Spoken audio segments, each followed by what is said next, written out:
Good morning, you strange and wonderful weirdos. I'm John. I'm Stacey. It's Thursday, December 15th. And here's why. Today is strange. All right. So let's start with an interesting invention that has come from Cornell University in New York. A self-healing robot detects when it's been harmed and mends itself on the spot. Self-healing robot. Done. We're all done. Engineers at Cornell University in New York have created a robot. It resembles a four-legged starfish. I seen an interview. Yes. And I swear to God, I think it was Elon Musk or someone in that world. Right. That said the only thing we would have to worry about is if they had a self-healing robot. And yeah. Well, we're starting to go that direction. That's not as advanced as you probably might. I don't think it's worth worrying about just yet. This is basically a four-legged starfish which uses light to detect changes in its surface that are created by cuts. So the researchers took the little soft starfishy-like robot and punctured one of its legs. The robot was able to detect the damage and self-heal the incisions. It can move around a little bit on its own, so it sort of made some movements to kind of defend its injured limb and used whatever they had inside of it to heal up the cut that they made. Now, it's not indestructible. They claim that it won't heal from burning or things with acid or heat because that changes the chemical properties. All they can do right now... Because they tried all that. All they can do right now is heal the cuts.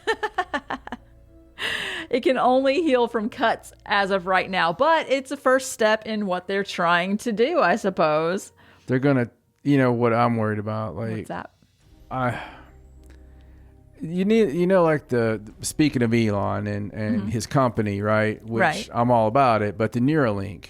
And they did the presentation and they showed the monkeys. And the monkeys were like, hey, hi, I'm a monkey and I'm typing right now. You probably think that's strange. But it's weirder than I'm talking to you. They didn't do that. Right. I was hoping it was when I turned it on. And I wanted it to have that, the Family Guy voice too. Of course.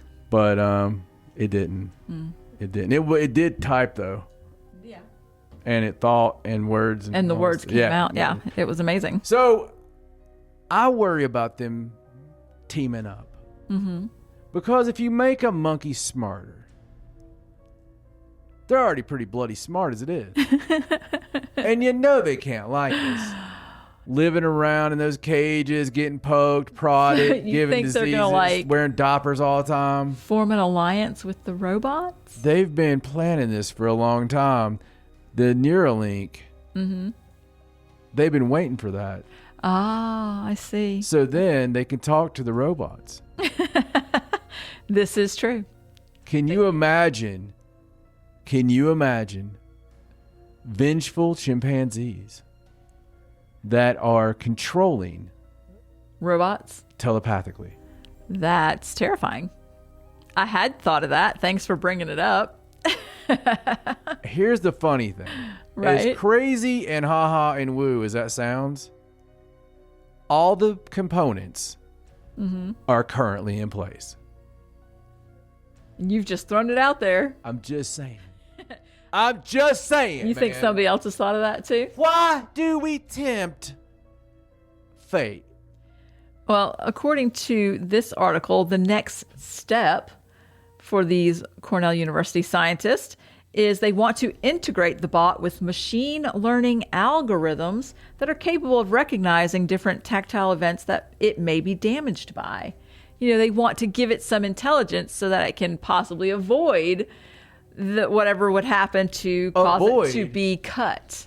So if I cut this robot's wiener off, right, the next one will cover his genitals. I mean, I think that's the general idea. That's the next step they want. They want to see if they can create it. Theoretically, it learns to fight. Right. Because if you hit like this, boom, right? Boom, boom, boom. But not cool. No. Now, their little robot's only 5 inches long. It's very small, but the technology they're coming up with is there. It's how you use it. Yes, it is. They claim that their technology could let robots survive in dangerous environments like space. You know, because if there was a robot in space, you couldn't just go up there and fix it. It would have to self-heal if something happened to it. So that's their purpose for creating these self-healing robots. So I wonder what robot heals the Mars rovers when they get all the dust and they stop working, and the next day they're all clean. I don't know. And working again. That happened one too many No times. idea. They're finally like, we better let it go this time. All right, let's move on. Let's talk about this. Do you think we've gone too far? We're getting there. Yeah. Like, how far is too far? Like, first base, second base? I mean, what are we at? I mean, I don't know. Where are we at? I don't think. I think feel we're like we probably stole home. Like, really. Yeah. I don't think we're that far yet. I think we've already went too far. I don't think I have enough information of what we actually have. I know. To make a judgment. No, I know, but you know that it's just like the special forces friend I had in 1994. And he said, you know, God, I hated that guy. But he was like, the stuff you see in movies, it's all done already. And, you know, he's like, got me thinking. And then years later, my mentor, I have mentors. My mentor tells me, also special forces and all these things, right? Kind of guy checks under his car with a mirror because he has to. Right. And you're glad of it if you're going to go eat pizza. But told me the same damn thing. Of course, he told me he'd kill me then, but... Do you ever wonder why so many special forces people are in your life just randomly? Jesus Christ, that's not even all of them. You know this is the truth. You've actually... No, I know. It just so happens that every now and then you'll be like, oh, here's so-and-so that I met. Yeah, he used to be special forces and PSYOPs. Yeah, he's going to work with me now. Just, isn't that a funny coincidence? You remember the time that we had the studio built for us? Something to think about. And you're watching now, aren't you, Rick? Let's move on. Let's move on and talk about this other new discovery of the toughest material on Earth. It's not you. It is a metallic alloy of chromium, cobalt, and nickel, and it has amazed scientists thanks to its properties. Now, the material is impressively strong, meaning it resists permanent deformation, but at the same time, it remains extremely malleable. Doesn't that sound familiar? Like something you've heard of before. Something strong, yet malleable. Not sure where they got the idea for this. So it's... That's my UFO whistle. So really happy with this. If it doesn't sound good, will you insert an actual, 50s UFO sound right there? Sure, I'll insert a sound. You know. I'll insert one. Over top of whatever you just did. Okay. Both times. Okay. They've been working on this for about a decade, and they claim that the toughness of this material near liquid helium temperatures, which is minus 424 degrees Fahrenheit, is as high as 500 megapascals square root meters. Now, I have no idea what that means, 500 megapascals, but they did say that sounds like our airplanes, our hell of a Mexican army. I've got 500 megapascals. Sorry. Well, our current passenger airplanes are like 35. And the strongest, best steels that we have are around 100. So 500 is a staggering number for strength of this alloy. So they're really, really excited about it. They're now developing it for different applications. They're not sure what they're going to use it for, but due to the cost it is to create it, they currently consider it a good candidate for extreme environments, such as deep space. Again, another thing they're going to send to space, possibly. No, that's not the first place you send it. Seriously.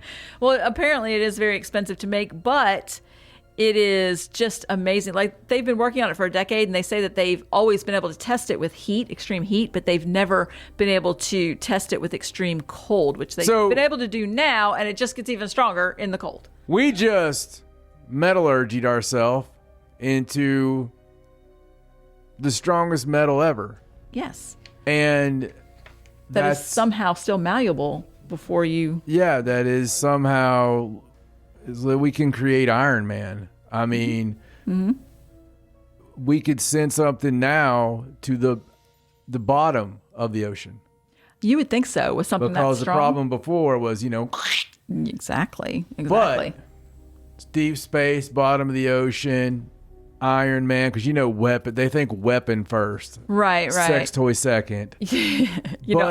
I'm with you. I'd send it to the ocean, I think. But you know what they'll do. What's that? They'll make robot armor. Yep, they'll are AI robots. It don't matter how much it costs. You don't think that Mr. Musk heard this is like, oh, the monkeys will love this.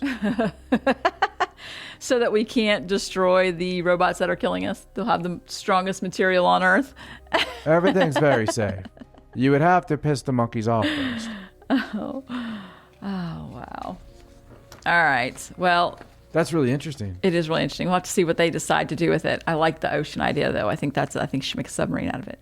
If I get to put my 2 cents in. I don't, but there it is. Your 2 cents are in now. Okay. So since we're on this vein of cool discoveries, let's go. You're on a vein. With this last one. This is a really, really interesting article. I suggest that you go to the link and read the whole article because there's a lot of information in it. I'm just going to hit some of the highlights about the experiments.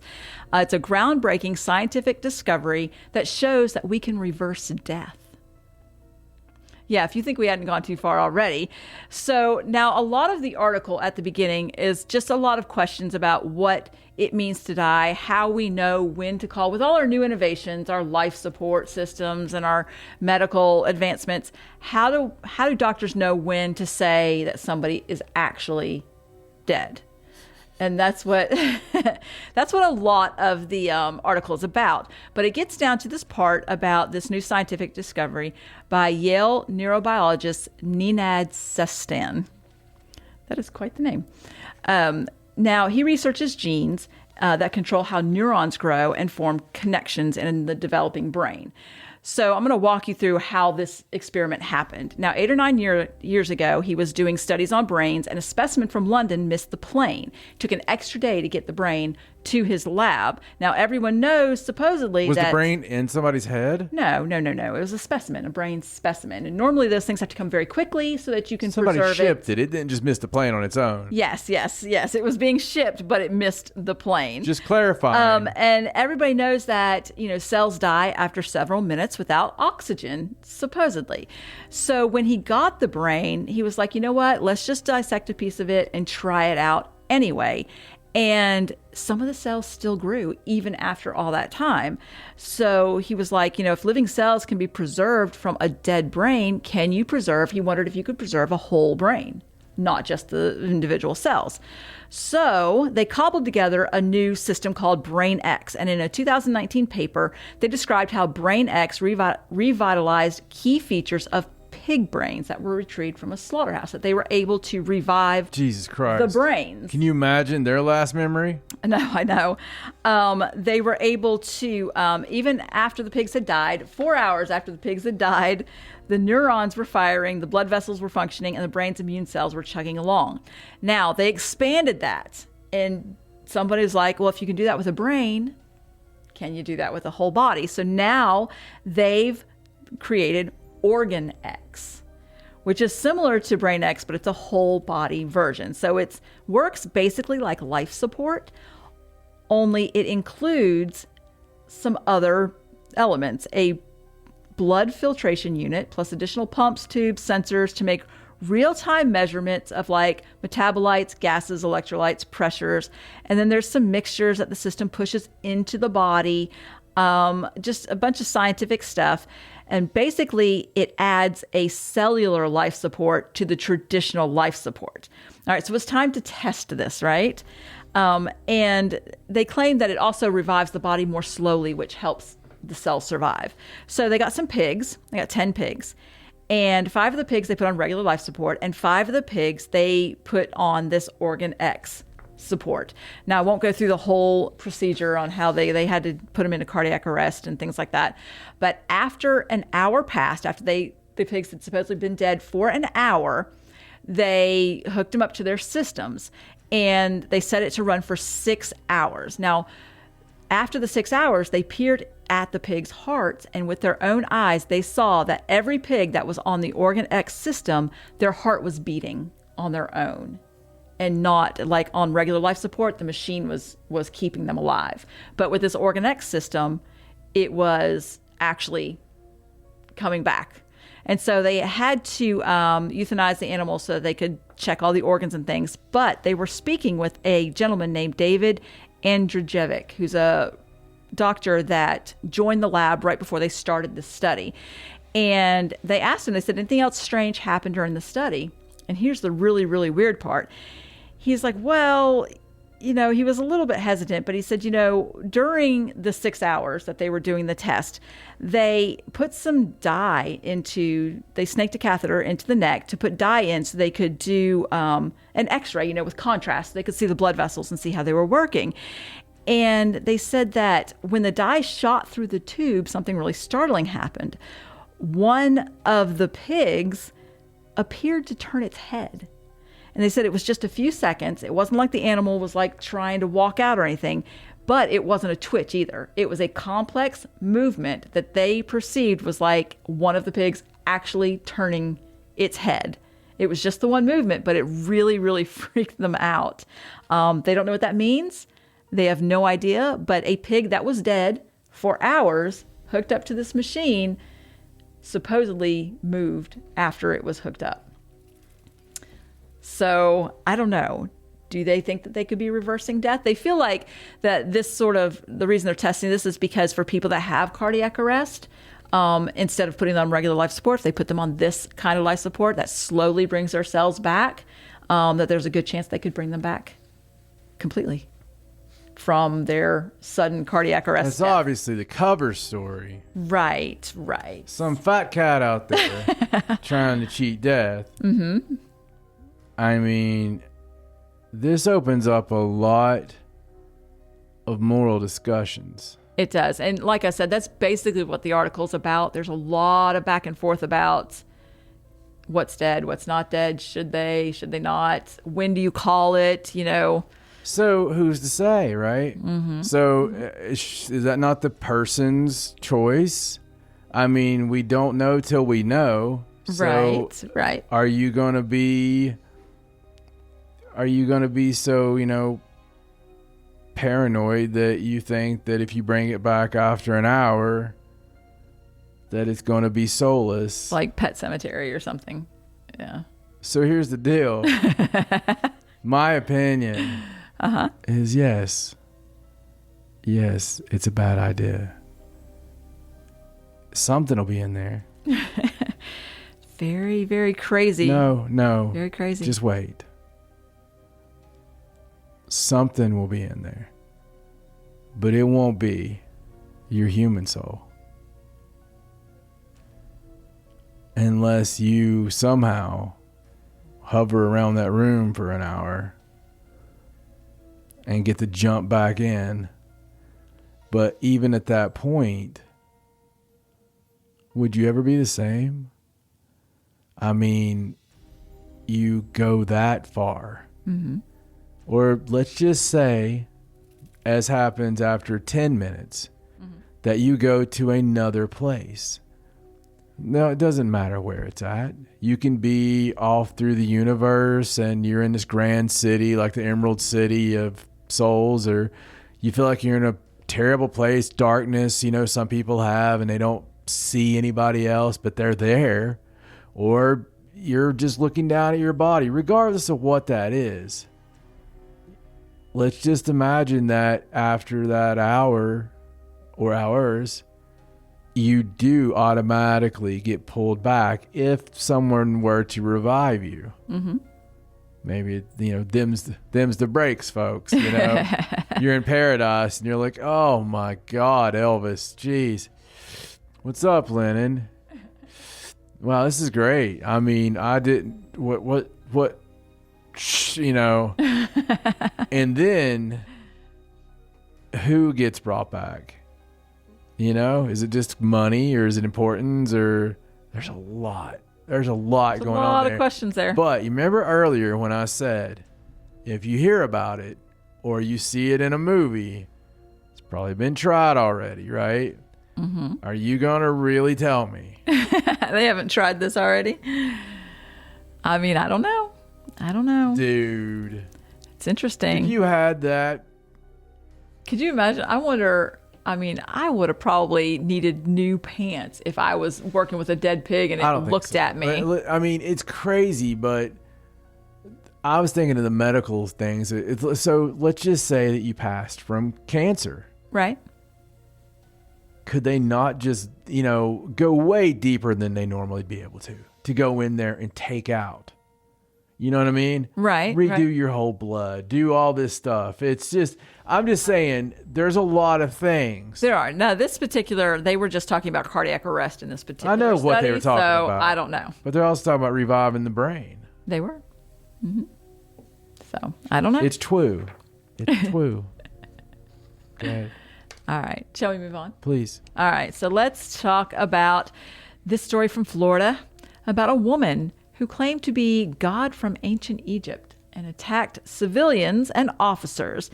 And they claimed she had unusual strength from what appeared to be an unknown substance. Well, if she's a god, I suppose she divine should power. Have unusual strength. So her name is Emily Thomas Lockton. They tried to take her into custody. According to the arrest report, witnesses told officers that she'd stopped her car in traffic and began screaming and slamming the hoods of random cars driving by. She then parked her car and walked over to a restaurant and began slamming tables and throwing dishes and cups. Struck customers and the owner. And when police tried to subdue her, she struck the police. And she was screaming that she was related to the late rapper Tupac Shakur and that she was also a god from ancient Egypt who could take on all of us. They tried to tase her. That didn't work. And according to the arrest report, they claim that she had unusual strength from what appeared to be an unknown substance. I'm not sure what that means. I don't know if they saw her with a substance, if she was wearing something. I have no idea. There was an unknown substance and it gave her unusual strength. So you had me until the Tupac thing. Yeah, that was something she was screaming. But She does face a lot of charges. She's in jail now, and she faces charges of battery of a police officer, resisting arrest with violence, theft of bath salts. Such, yes. Very crazy. The unusual strength thing I thought was weird. It has to be bath salts. Doesn't that usually give you craziness? I don't think you can do those anymore. But yeah, there is some new drugs out, some designer ones that are just as bad. That just make you... I can show you some videos later. Okay. All right. So let's go on to this last story. Let's. This is from India. And it's about, this is a case report that was published in the New England Journal of Medicine. It's about a man who had some problems that was caused by worms dancing inside his scrotum. This is awful. 26-year-old man had been suffering from a low-level fever and pain and swelling of his scrotum for about a month before he finally went to the outpatient clinic, and he was taken for an ultrasound. And in the study, it claims that on the ultrasound, they saw linear structures could be seen moving within one of the channels, a finding in lymphatic filariases known as filarial dance sign. In other words, worms undulating, live worms in his lymph nodes in his scrotum. So it was causing him lots of problems. There are parasitic worms that he apparently got from a mosquito bite. And then he didn't get them taken care of, so they multiplied. Supposedly they can live inside you for 6 to 8 years if left untreated, producing millions of offspring. And fortunately for this man, he took a 3-week course of anti-parasitic drug. They did clear up. But there is a little video that I'm showing you of little dancing worms in his, yes, painful place. No, just because you say in his, It doesn't make it okay. Little worms dancing in there. Make it okay. It wasn't okay, but it's okay now because he took the drugs. Mosquito bite. One mosquito bite No. gave him a worm. No. Straight to the No, scrotum. look, Multiply. listen, no. There will not be stories about dancing worms and ball sacks on my show. Too late. You can't go from having serious life and death morality conversations to dancing worms in a bleeding sack of the boys. It's a strange world we live in. And that's why today is strange.